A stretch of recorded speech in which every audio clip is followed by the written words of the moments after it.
Being a parent is a beautiful gift of God.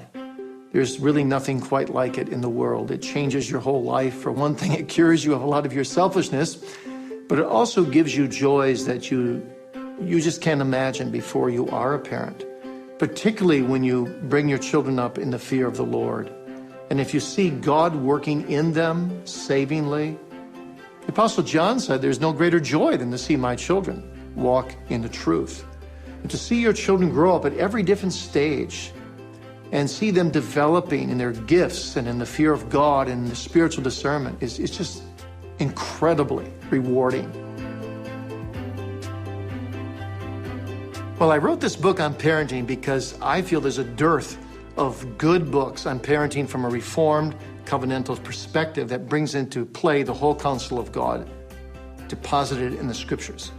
When you parent by God's promises, you have a background on which to lean. You're trusting God, that He's a covenant-keeping God from generation to generation, and those who put their trust in Him shall not be put to shame.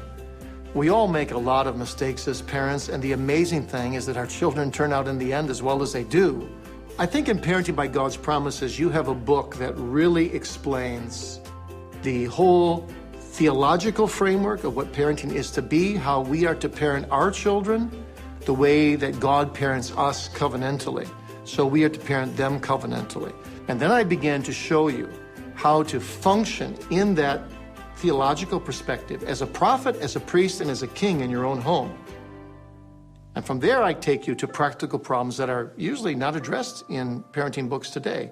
Jesus Christ and His love is so incredible in my life. And if I think about what my children have done against me or to me at times where I've been disappointed in them, it is nothing compared to what I have done to Jesus Christ and disappointed Him. And yet He loves me.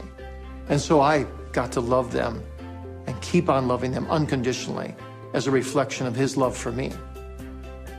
Parenting isn't all work. Parenting is a lot of fun, and parenting is a profoundly joyous task when it's done in submission to God and for His glory.